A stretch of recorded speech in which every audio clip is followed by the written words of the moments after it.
Shalom, Bapak, Ibu, dan saudara-saudari yang terkasih.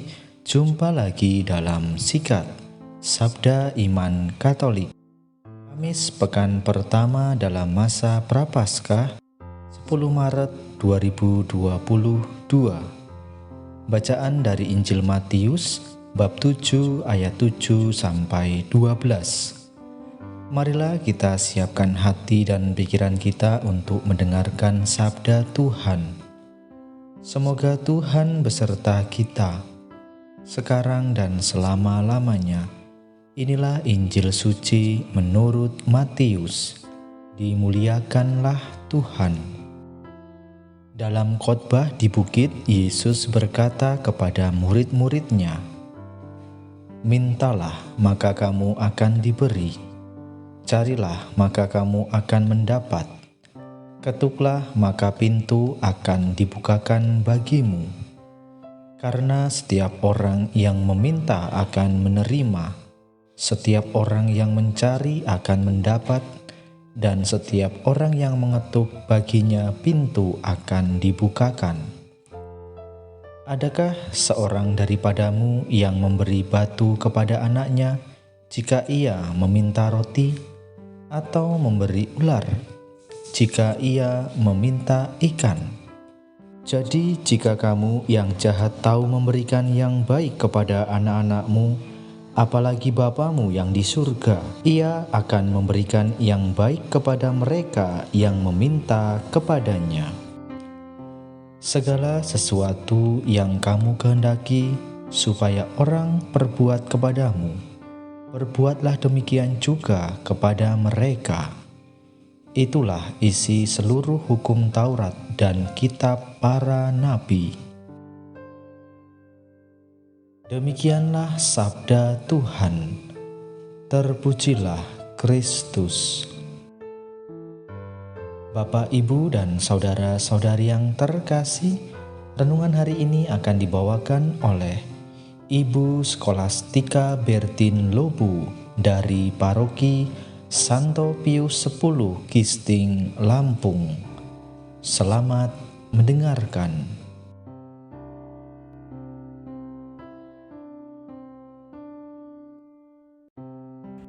Bapak, Ibu, dan saudara dan saudari yang terkasih, para pendengar setia Sabda Iman Katolik dimanapun Anda berada, salam sehat dan bahagia.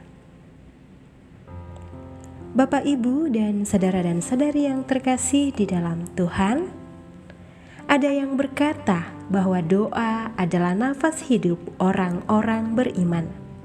Dengan kata lain, orang yang tidak berdoa adalah orang yang mati secara rohani. Dan pada dasarnya, setiap orang yang berdoa tentunya sangat berharap doanya dikabulkan oleh Tuhan. Sesuai dengan sabda Tuhan dalam Matius 7 ayat 7, "Mintalah maka kamu akan diberi, carilah maka kamu akan mendapat, ketuklah maka pintu akan dibukakan bagimu." Meminta adalah hal yang mudah. Hal itu menjadi sebaliknya bagi sebagian orang yang merasa itu tidak perlu dan selalu hidup berkecukupan. Tetapi tidakkah kita sadar bahwa dalam hidup ini ada saat di mana kita harus meminta dan sebaliknya memberi?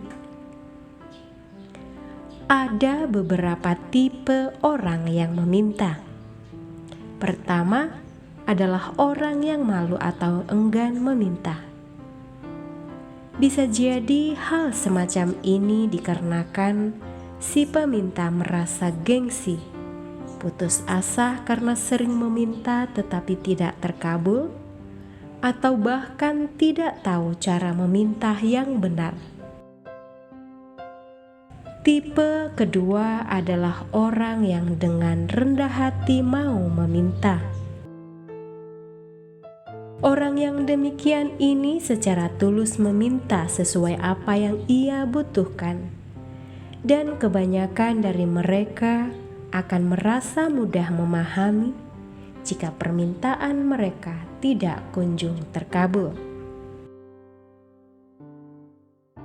Tipe yang ketiga adalah pemaksa dan marah jika tidak terkabul permintaannya.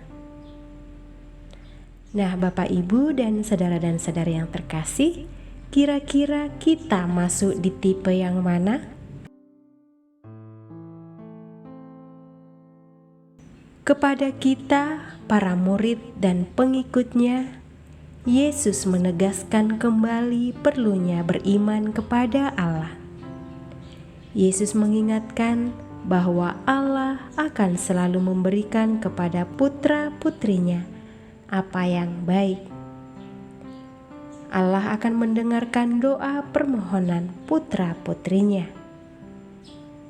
Ia juga akan membukakan pintu kepada siapa saja yang tekun dan setia kepadanya. Allah menghendaki kita meminta kepadanya. Ia menghendaki agar kita meminta kepadanya dengan rendah hati, termasuk untuk menerima jika permintaan itu tidak terkabul sesuai dengan apa yang diminta. Ingatlah bahwa Tuhan tahu yang baik bagi kita yang mau meminta kepadanya. Mungkin kita seringkali berpikir bahwa tanpa berkata pun sebenarnya Tuhan tahu apa yang kita butuhkan. Hanya saja Tuhan ingin kita meminta kepadanya agar relasi kita makin dekat dengannya. Ia menghendaki inisiatif dari kita. Keyakinan kita akan Allah yang memberikan yang terbaik untuk kita, memungkinkan kita untuk senantiasa menghasilkan yang terbaik dalam kehidupan kita.